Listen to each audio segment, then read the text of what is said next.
वक्त बड़ी खबर आ रही है बराड़ी साइड से, जहां पर कार्रवाई के बीच क्या कुछ हंगामा देखने को मिला वो भी हम आपको दिखा चुके हैं और तस्वीरों के माध्यम से लगातार बता रहे हैं कि सदन में विपक्ष लगातार हंगामा कर रहा है। विपक्ष अपने तीखे सवालों के जरिए किस तरीके से विपक्षी सांसद वेल में आकर यहां पर तोड़ते हुए नजर आ रहे हैं मेज, और सदन एक बार फिर से स्थगित करना पड़ा 20 मिनट के लिए। यानी कि विधानसभा अध्यक्ष को इस कार्रवाई को संचालित करने में तमाम दिक्कतों का सामना करना पड़ रहा है। विपक्षी सांसद अपने मुद्दों को लेकर अड़े हुए हैं, लेकिन नियम 310 के तहत जो मुद्दे उठाए जा रहे हैं, जो सवाल किए जा रहे हैं सुरक्षा व्यवस्था से जुड़े, ऐसे में प्रदेश की सुरक्षा के लिए जिस तरीके के सदन में हंगामे को देखा जा रहा है वो बेहद चिंतापूर्ण नजर आ रहा है। तो तस्वीरें हम आपको दिखा देते हैं। जिस तरीके से हम लोग बता रहे हैं कि सदन एक बार फिर से स्थगित करना पड़ा है, क्योंकि विपक्ष का हंगामा इतना ज्यादा बढ़ता चला गया कि सांसद वेल में आकर उन्होंने मेज को तोड़ दिया है। यानी कि जो प्रॉपर्टी है उसको नुकसान पहुंचाने की कोशिश की गई है, और वहां विधानसभा अध्यक्ष बार बार ये कहती आई हैं कि ये जनता की गाड़ी कमाई का पैसा है और उसके जरिए ही ये प्रॉपर्टी पूरी तरह से बनाई गई है। अगर इसको हानि पहुंचाई जाएगी तो ये अपने आप में शर्मिंदगी की बात है। तो इस तरीके से सरकारी प्रॉपर्टी को नुकसान पहुंचाना किसी भी हद तक सही नहीं है। बार बार इस बात को चेताया गया, लेकिन विपक्ष अपने पैर पीछे करने को तैयार बिल्कुल भी नहीं है, जिसके चलते विधानसभा अध्यक्ष को इस कार्यवाही को 20 मिनट तक के लिए स्थगित करना पड़ा और सदन एक बार फिर से, यानी कि पहले भी 20 मिनट के लिए इस सदन को स्थगित करना पड़ा। अब उसके बाद फिर से दूसरी बार कार्रवाई को स्थगित करना पड़ा है, लेकिन कुछ ही देर बाद इस कार्रवाई को एक बार फिर से संचालित किया जाएगा और प्रश्नकाल पर फिर से ध्यान केंद्रित किया जाएगा। लेकिन अगर विपक्ष लगातार इसी प्रकार से हंगामा जारी रखता है, अपने कदम पीछे नहीं करता, तो ऐसे में कार्रवाई संचालित होने में तमाम दिक्कतें आ सकती है, जिसके चलते प्रश्नकाल नहीं हो पाएगा और संबंधित विभाग के मंत्री उसका जवाब भी सही तरीके से नहीं दे पाएंगे। लेकिन अगर इस प्रकार के तमाम तस्वीरों को अगर देखा जाए तो जिस प्रकार का विपक्ष का रवैया है इस बार, वो काफी ज्यादा हमलावर नजर आ रहा है, क्योंकि उन्होंने वेल में जाकर मेज तोड़ दिया है। यानी कि प्रॉपर्टी को नुकसान पहुंचाने की कोशिश की है, जो कि विरोध के किसी भी हद तक गुजरने की एक छवि है। और ऐसे में अगर विपक्ष कार्रवाई चाहता है, मुद्दे चाहता है, सुनवाई चाहता है, जवाब चाहता है, तो इस प्रकार से अगर हंगामा जारी रहा तो ऐसे में विपक्ष को ना ही जनता को कोई जवाब मिल पाएगा, ना ही इसका समाधान निकल पाएगा। और जो अवधि तय की गई है तो ऐसे में वो अवधि बेहद कम है। 19 से 22 अगस्त तक इस कार्रवाई को संचालित करना है, मॉनसून सत्र का आगाज रहेगा। लेकिन सबसे बड़ी बात यह है कि अगर इसी प्रकार से हंगामा जारी रहा तो ना ही विधेयक पास हो पाएंगे विधानसभा पटल से, और ना ही यहाँ पर देखने को मिलेगा कि तमाम विषयों पर चर्चा हो पाई है, जो कि जनता के तमाम ऐसे विषय हैं और विधानसभा क्षेत्रों से जुड़ी हुई तमाम समस्याएं हैं।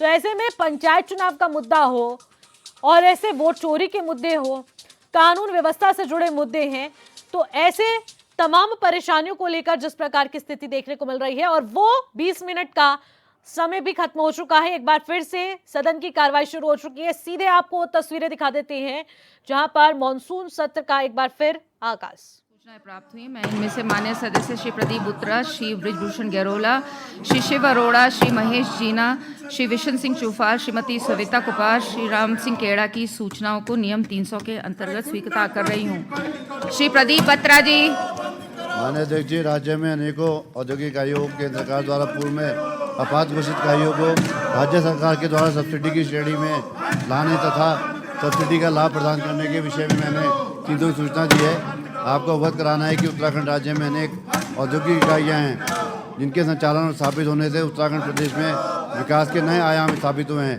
परंतु किन्हीं कारणों के चलते कुछ औद्योगिक इकाइयों को केंद्र सरकार ने सब्सिडी हेतु आपात घोषित कर दिया है।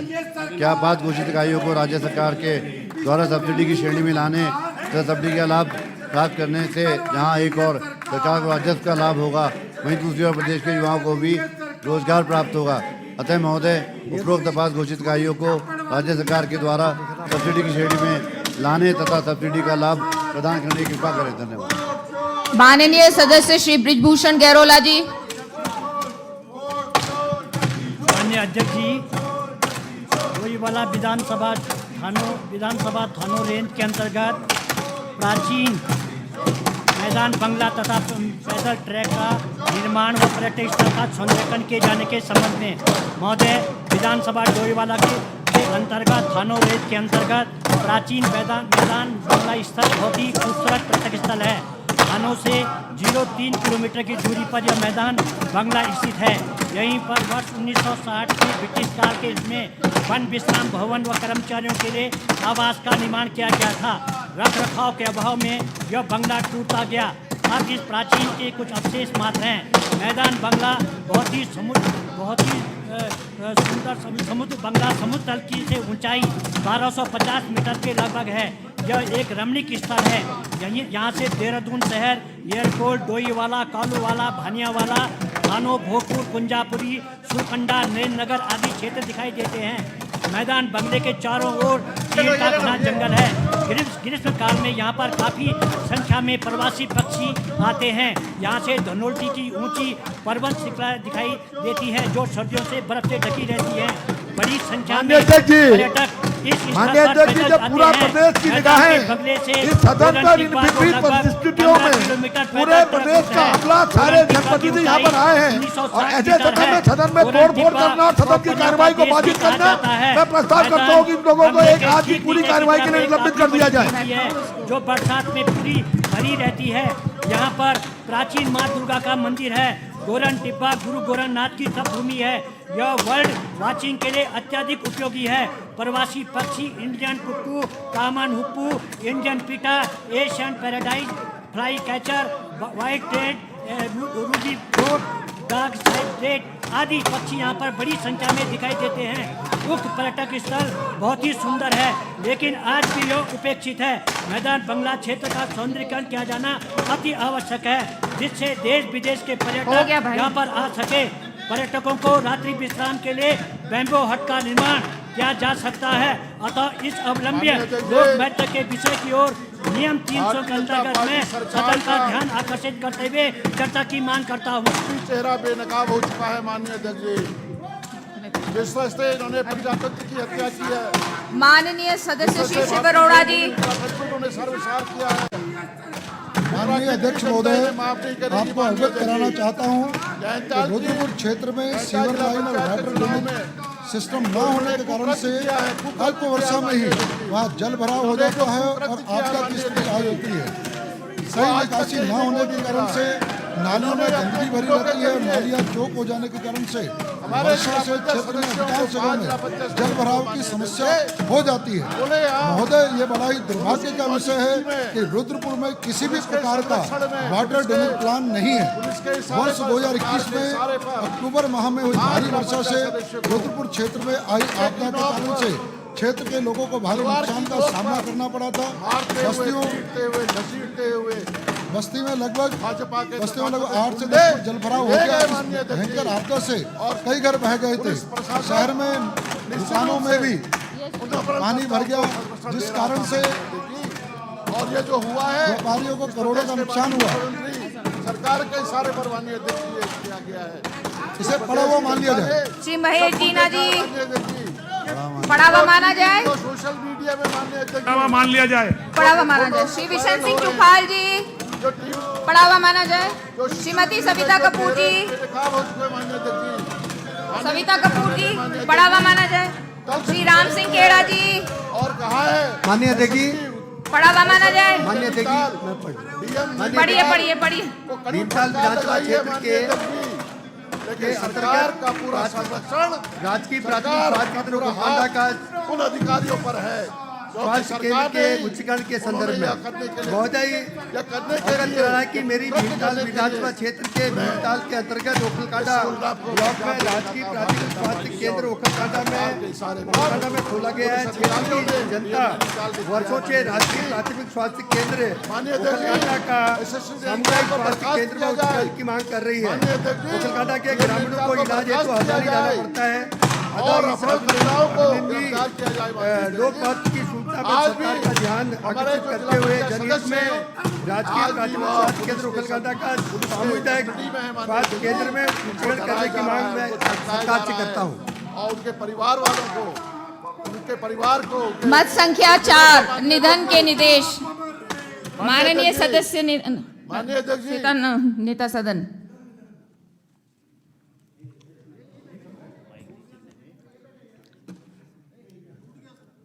टूट गया, माइक देखिए, हैंड माइक वो टूट गया, चीजें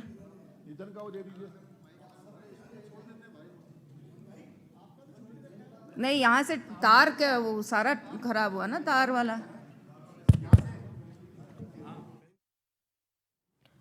तो सत्र की कार्यवाही जारी है, लेकिन एक तरफ जहां विपक्ष लगातार हंगामा काट रहा है, जिसके चलते मुख्यमंत्री जब अपने जवाबदेही देने में आए तो ऐसे में उनका माइक भी यहां पर पूरी तरह से संचालित नहीं हो पा रहा है, यानी कि वायर पूरी तरह से यहां पर खराब हो चुकी है और विपक्ष के हंगामे का ही नतीजा है, जिसके चलते। माननीय अध्यक्ष जी, आज हम परिवार की एक ऐसी नेत्री को श्रद्धांजलि देने के लिए यहाँ पर उपस्थित हुए हैं, जिनका जन्म भले ही साधारण परिवार में हुआ हो, लेकिन उनके विचार हमेशा असाधारण रहे और एक साधारण परिवार में पैदा होकर उन्होंने अनेक असाधारण कामों को अपने जीवन काल में आगे बढ़ाया। उनका इस प्रकार से चले जाना निश्चित रूप से हम सभी के लिए एक ऐसा खालीपन दे गया जिसे भरा जाना संभव नहीं है। माननीय अध्यक्ष महोदय, बहन मुन्नी देवी जी का जीवन सादगी, संघर्ष और सेवा का प्रतीक रहा है। उन्होंने अपने जीवन काल में न केवल राजनीतिक पद पर चलते हुए समाज और प्रदेश के उत्थान के लिए कार्य किया, बल्कि महिलाओं और वंचित वर्गों की आवाज़ को भी सदन और समाज के बीच में बुलंद किया। उनका व्यक्तित्व हमेशा हमें सिखाता है कि राजनीति केवल सत्ता का माध्यम नहीं है, बल्कि सेवा और समर्पण का भाव भी है और एक मार्ग भी है। बचपन से ही उनमें समाज के प्रति संवेदनशीलता और सेवा की भावना गहराई तक विद्यमान थी।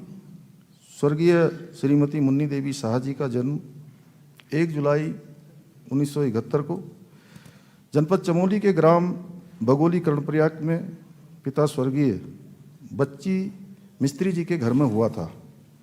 2014 में जनपद चमोली के जिला पंचायत अध्यक्ष के रूप में अपनी राजनीतिक यात्रा शुरू करते हुए वर्ष 2018 में अपने पति थराली विधानसभा के सदस्य स्वर्गीय मगन लाल शाह जी की असामयिक मृत्यु के पश्चात उन्होंने केवल अपने परिवार को संभाला, बल्कि अपने पति के सपनों को भी राजनीतिक क्षेत्र में आगे बढ़ाने का काम, सामाजिक क्षेत्र में आगे बढ़ाने का काम उन्होंने भली भांति किया।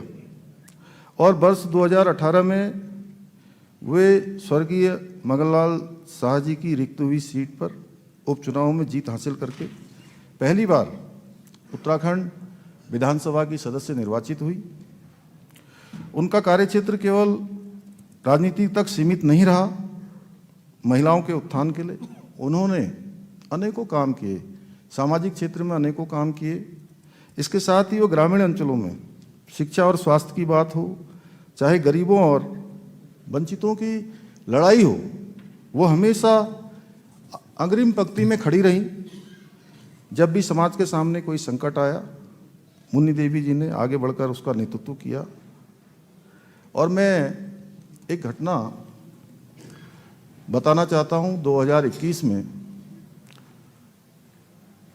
नारायणबगड़ ब्लॉक के एक गांव डुंगरी में भयंकर आपदा आई थी और उस आपदा में वहां पर 2 लोगों का दुखद वहाँ पर देहांत भी हो गया था उस घटना में। तो मैं और आदरणीय सतपाल महाराज जी और आदरणीय धन सिंह जी, हम तीनों लोग वहाँ नारायणबगढ़ पहुँचे, वहाँ डुंगरी गांव जाने के लिए। तो महाराज जी को हम लोगों ने बीच में कहा कि यहाँ बहुत सारे ग्रामीण लोग इकट्ठे हुए हैं, तो महाराज जी उन सब की बात सुनेंगे। और मैं और धन सिंह जी लगभग मुझे लगता है 4-5 किलोमीटर पैदल खड़ी चढ़ाई उसमें चलकर वहाँ पहुँचे। तो मुन्नी देवी शाह जी का स्वास्थ्य ठीक नहीं था, तो हमने उनसे फ़ोन पर बात करी और उनसे हमने कहा कि आप नीचे मत आइए, लेकिन मैं आपको बताना चाहता हूँ कि उनको अपने क्षेत्र के लोगों के लिए अपने लोगों के लिए इतनी चिंता थी कि उस खड़ी चढ़ाई में जब मैं और धन सिंह जी ऊपर आ रहे थे तो बीच रास्ते पर वो हमको मिल गई। तो एक ऐसा उदाहरण जो मैंने स्वयं अपनी आंखों से देखा कि लोगों के लिए चिंता, लोगों के लिए उनका अपनापन, लोगों के लिए कुछ कर गुजरना, ये उनके स्वभाव में था। वो जनता से सीधा संवाद करने में विश्वास करती थी। यही कारण था कि सभी लोग उनको अपने परिवार का हिस्सा मानते थे। माननीय अध्यक्ष महोदया, कुछ दिन पूर्व मैं वो देहरादून में हॉस्पिटल में एडमिट थी, तो मैं उनसे मिलने पहुंचा था। बिस्तर में होने के बावजूद भी स्वास्थ्य चूँकि लंबा एक कालखंड उनका अस्पताल में गुजरा इस अंत समय में, उसके बावजूद भी उनका मन अपने क्षेत्र की जनता की समस्याओं की और उनकी चिंता में ही डूबा था। और कमजोरी से भरे उस चेहरे पर भी एक अद्भुत शांति और सेवा का तेज था। मुझे देखते ही वो हल्का मुस्कान के साथ बोली, भैया स्वास्थ्य ठीक होते ही मुझे फिर से काम पर लौटना है, फिर से मुझे लोगों की सेवा करनी है। माननीय अध्यक्ष महोदय, ये साधारण से लगने वाले वाक्य, सच बताऊं, मुझे जब उनका अंतिम समय में, मैं उस दिन धराली क्षेत्र में और अन्य क्षेत्रों में आपदा में था, तो जब मुझे पता लगा, सूचना आई, तो ये शब्द मेरे कानों में गूंजता है और ये बताता है कि राजनीति के क्षेत्र में उनके लिए पद या प्रतिष्ठा का विषय नहीं था, बल्कि सेवा का संकल्प था।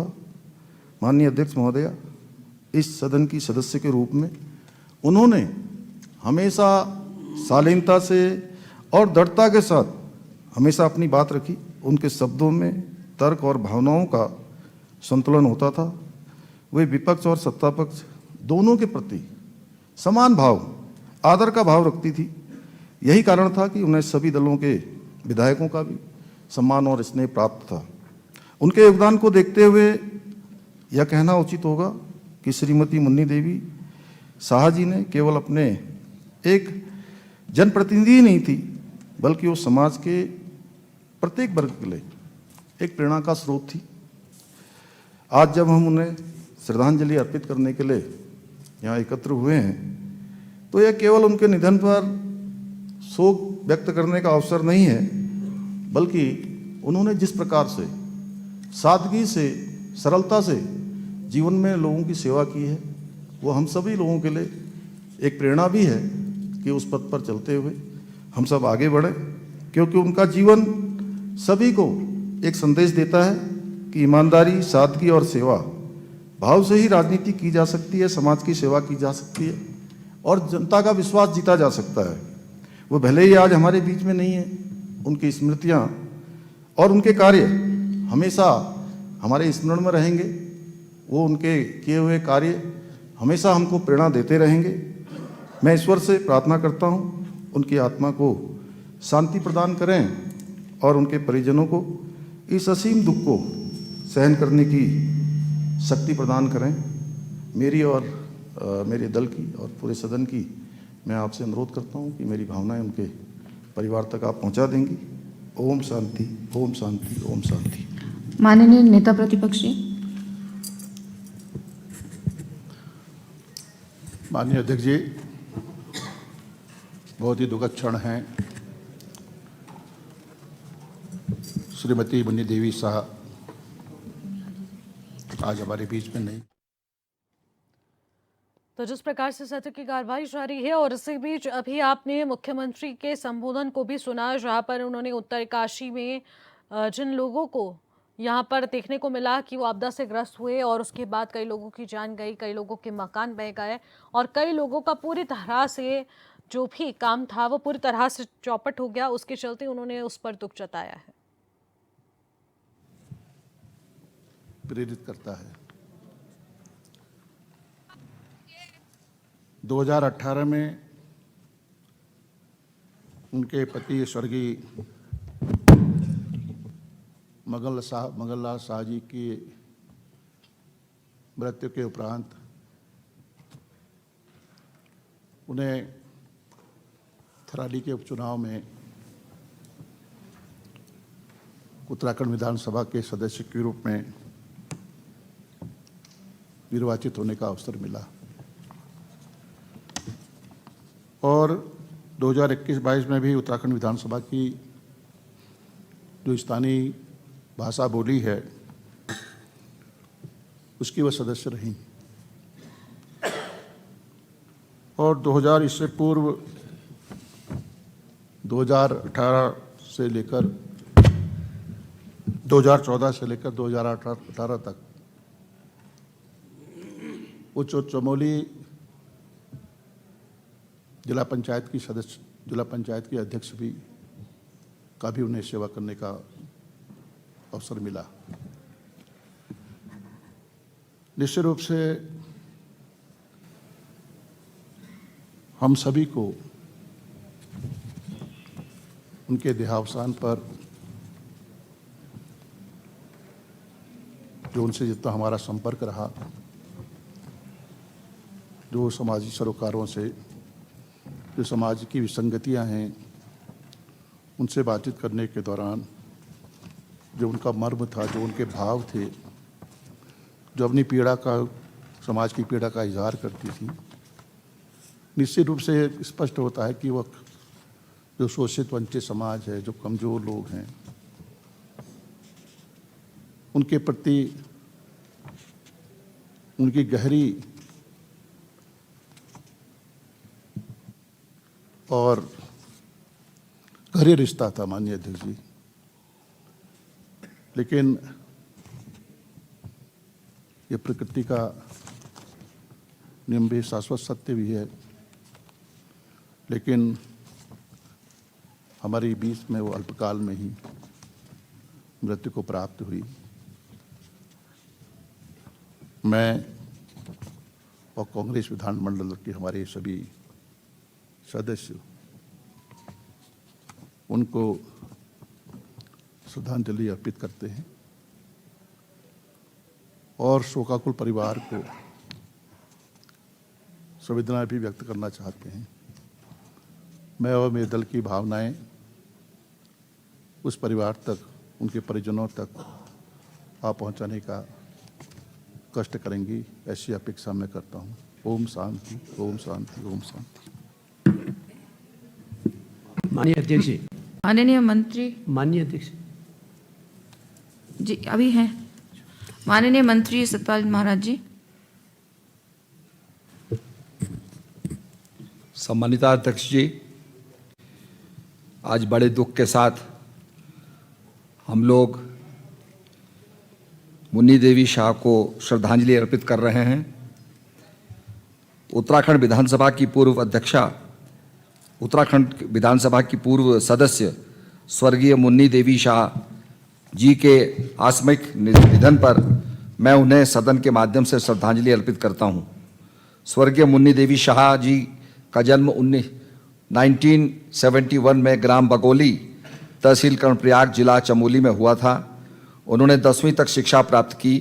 प्रारंभ से ही वे सामाजिक कार्यों में सक्रिय रही और महिला मंगल दल की अध्यक्षा के रूप में उन्होंने समाज सेवा का एक प्रण लिया।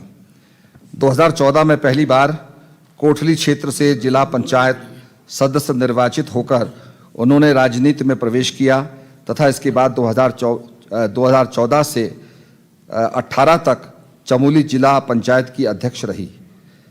इनके पति स्वर्गीय श्री मगनलाल शाह जी के विधानसभा थराली के वो विधायक थे।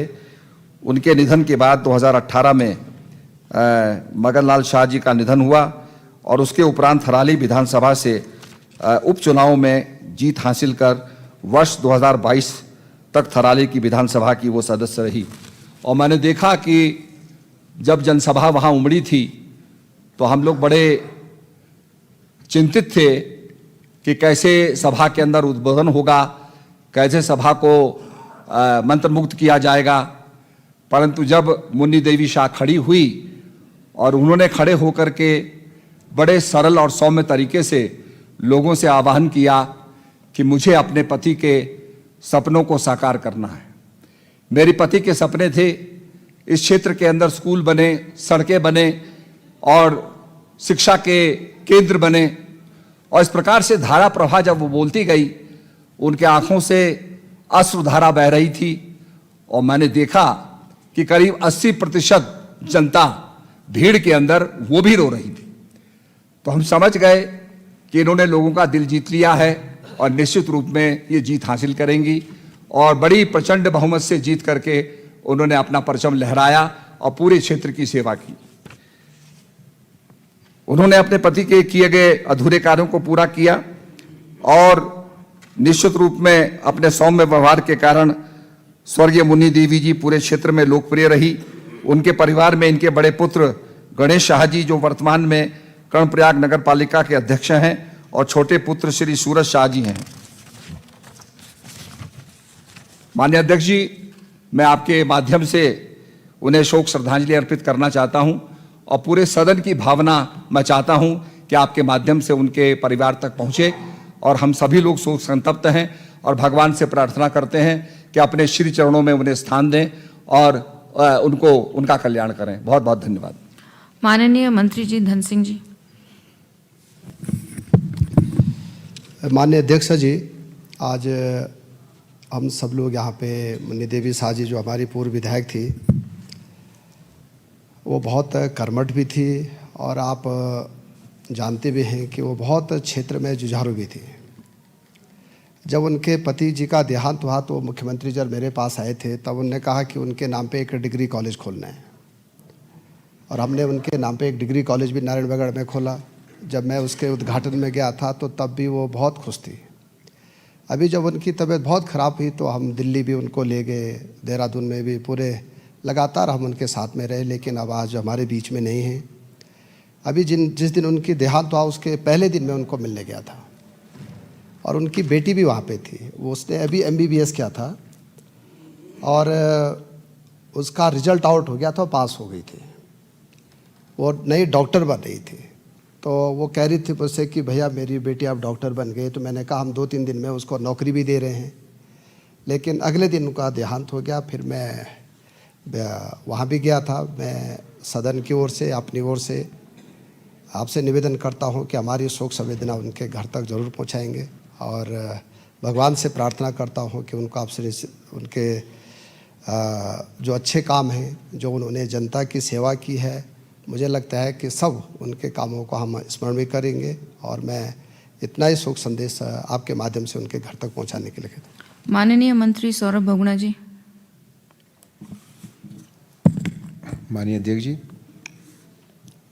हमारी पूर्व विधायिका मुन्नी देवी शाह जी, जिनका जन्म 1 जुलाई 1971 मगोली गांव में डिस्ट्रिक्ट चमोली में हुआ और एक बहुत साधारण परिवार से वो आई।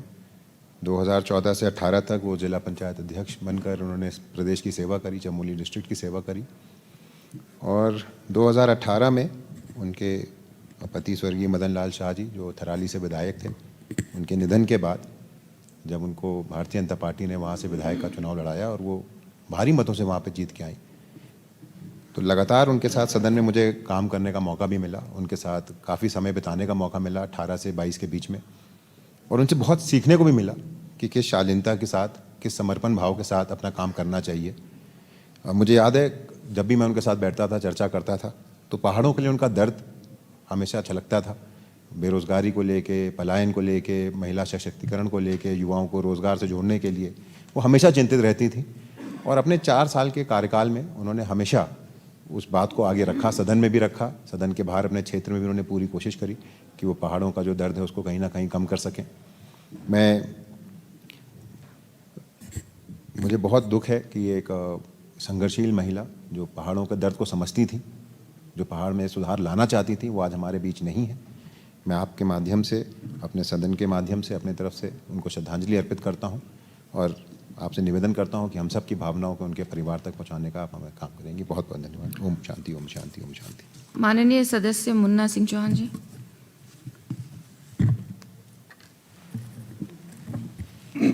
माननीय अध्यक्ष जी, स्वर्गीय मुन्नी देवी शाह जी ये सदन की माननीय सदस्य रही, उनका देहावसान हो गया, उनके प्रति अपने शोक संवेदनाएं प्रकट करने के लिए मैं खड़ा हुआ हूं। मैं माननीय नेता सदन, माननीय नेता प्रतिपक्ष और माननीय मंत्रीगणों ने जो शोक उद्गार व्यक्त किए उससे अपने आप को संबद्ध करता हूँ। मुन्नी देवी शाह जी के पति श्री मगनलाल शाह जी हमारे साथ विधानसभा के सदस्य थे।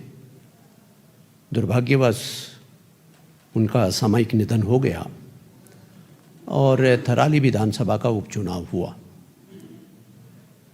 मेरी पार्टी की तरफ से मुझे थराली विधानसभा में जिम्मेदारी दी गई और उस उपचुनाव के दौरान मुझे थराली विधानसभा के तमाम सारे क्षेत्रों में भ्रमण करने का समय मिला और अनेकों जगहों पर मुझे मुन्नी देवी शाह जी के साथ जाने का मौका मिला। कुछ जगहों पर उनके अलावा भी उस विधानसभा क्षेत्र में घर घर जाने का मौका मिला। मुन्नी देवी शाह जी एक यदि हम माननीय अध्यक्ष जी जैसा आप जानती हैं, पहाड़ की महिलाओं को जिस कठिन जीवन यात्रा का, जिन मुश्किलों का सामना करके आगे बढ़ने का वो प्रयास करती हैं, उसको शब्दों में बयां करना थोड़ा मुश्किल होता है। जब किसी पद प्रतिष्ठा पर इस कठोर और गंभीर चुनौतियों का सामना करके, एक बहुत भीषण तकलीफ़ों का सामना करके कोई महिला आगे बढ़ती है तो सफलता मिलने के बाद वो बहुत सरल लगने लगता है, लेकिन उसके बैकग्राउंड में जब देखते हैं तो उनकी बहुत कड़ी मेहनत, तपस्या और संघर्ष होता है। मैं बिल्कुल अपने मन की बात कह रहा हूँ।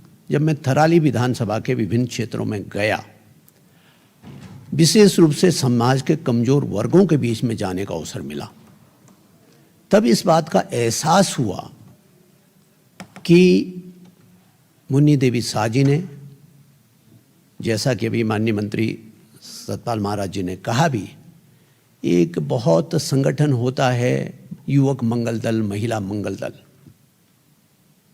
उससे नीचे फॉर्मेशन कोई हमारे सरकारी सिस्टम में होता नहीं है। वहाँ से शुरू करके और धीरे धीरे अपने आप को आगे बढ़ाया। पंचायतों के लिए इलेक्ट हुई, जिला पंचायत की मेंबर बनी, फिर जिला पंचायत की अध्यक्ष बनी और एक बहुत निकट का संवाद और लोगों की सेवा से जोड़ने का काम किया। तो तमाम सारे वर्गों में जब मैंने देखा तो ये महसूस हुआ कि लोगों की भावनाएं बहुत करीब से उन लोगों के साथ जुड़ी हुई थी और उसी का परिणाम ये हुआ कि उनके पति के निधन के बाद जब उपचुनाव में वो प्रत्याशी बनी तो भारी मतों से जीत करके वो विधानसभा में भी आई और कहीं ना कहीं उनके मगनलाल शाह जी का और मुन्नी देवी शाह जी के एक प्रकार से सेवा का ही प्रतिफल है कि आज अभी माननीय मंत्री जी बता रहे थे कि उनके पुत्र कर्णप्रयाग नगर पालिका के अध्यक्ष हैं।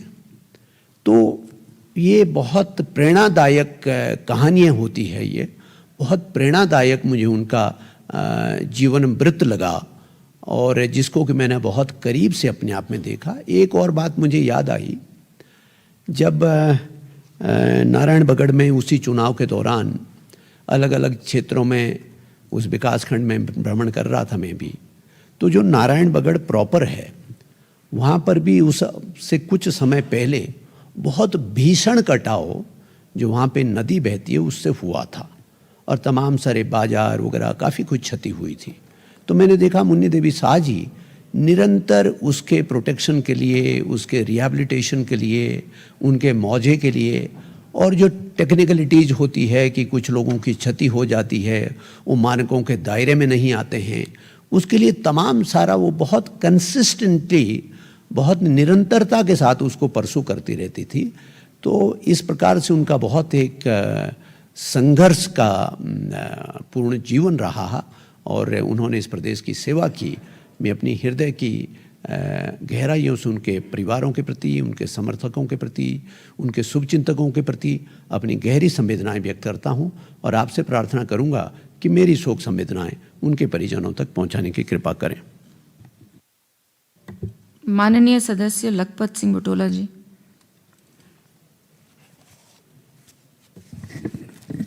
माननीय अध्यक्षा जी, दीदी मुन्नी शाह जी का इस तरह से असमय चले जाना केवल समाज की, उत्तराखंड की छवि नहीं है, मेरे लिए क्षति नहीं है, मेरे लिए व्यक्तिगत बहुत बड़ी क्षति है। क्योंकि जब 2014 में जिला पंचायत के सदस्य के रूप में हम साथ साथ चुने गए और जिला पंचायत में जब वो अध्यक्ष के रूप में चुनी गई तो मैं उपाध्यक्ष के रूप में चुना गया। उनके साथ मैंने सदन में बहुत लंबा समय गुजारा और एक परिवार से निकली हुई महिला, एक बहुत साधारण, जिनका व्यवहार बहुत सरल, सहज, विनम्र, सौम्य रहा है, बहुत मृदुल भाषी थी और उनके साथ सदन में बहुत लंबा समय मैंने गुजारा। मेरे व्यक्तिगत उनके परिवार के प्रति जो लगाव रहा है और उनका जो लगाव मेरे प्रति रहा है वो शब्दों में व्यक्त नहीं किया जा सकता, उसके लिए मेरे पास अल्फाज नहीं है। लेकिन उनका संपूर्ण परिवार, चाहे मगन लाल शाह जी रहे हों, चाहे दीदी रहे हों, उन्होंने लगातार समाज की सेवा के लिए अपना जीवन दिया और कहीं पे चमोली जनपद के अंदर हो, चाहे उनके क्षेत्र में हो, चाहे राज्य में हो, कोई भी दुख दर्द होता था, वो संपूर्ण परिवार उस दुख दर्द की घड़ी में हमेशा खड़ा रहता था। और विधानसभा से पहले जब वो जिला पंचायत के अध्यक्ष रहे, उन्होंने कभी भी इस तरह का भेदभाव नहीं किया कि कोई विपक्ष का है, कोई पक्ष का है, कोई उनके साथ का नहीं। जो समान रूप से उन्हें की देखने की जो खूबी थी, जो उनको सबको साथ ले जाने का जो उनके अंदर जो एक गुण था, वो हमेशा हमारे तमाम जो सदन के लोग हैं, जो सदस्य रहे हैं, उनके साथ साथ जो क्षेत्र के लोग भी हैं, वो बहुत उनको याद करते हैं। जब मुझे पिछली बार अभी कुछ समय पहले पता चला उनकी तबीयत बहुत ख़राब है, दुर्भाग्य रूप से मैं उनसे तब मिल नहीं पाया, लेकिन क्योंकि आखिरी समय में मुलाकात नहीं हो पाई, उनसे मेरा बहुत लगाव रहा है। लेकिन जो उनका चले जाना इस तरह से असमय, उनका छोटी उम्र में पहले पति का चले जाना, मान्य मगन लाल शाह जी का चले जाना, उसके बाद उनकी मृत्यु समय होना, उनके परिवार पे बड़ी पीड़ा आई। उनका बालक जो हमारा जो अभी गणेश शाह जी हैं, जो नगर पालिका चेयरमैन भी बने हैं, कर्णप्रयाग में बने हैं, वो लड़का भी उस अपनी माँ के बदले जिला पंचायत का सदस्य भी रहा है। लेकिन उनका तमाम परिवार सामाजिक सरोकारों से जुड़ा हुआ है। ऐसे परिवार के साथ मेरी बहुत सारी संवेदनाएं हैं और मैं इस सदन के माध्यम से अपनी विनम्र श्रद्धांजलि उस परिवार को देना चाहता हूँ, अपने संवेदनाएं व्यक्त करना चाहता हूँ। धन्यवाद। माननीय सदस्य मदन कौशिक जी। माननीय अध्यक्षा जी, आज हम श्रीमती मुन्नी देवी शाह को सदन में श्रद्धांजलि अर्पित कर रहे हैं। मैं नेता सदन, नेता प्रतिपक्ष डॉक्टर धन सिंह रावत जी, सतपाल महाराज जी, सौरभ बहुगुणा जी, भाई मुन्ना जी, लखपत जी, उनकी भावनाओं से अपने आप को संबद्ध करता हूँ। माननीय अध्यक्षा जी, मुन्नी देवी जी के प्रति जब मगन लाल शाह जी का देहांत हुआ, दो घटनाएं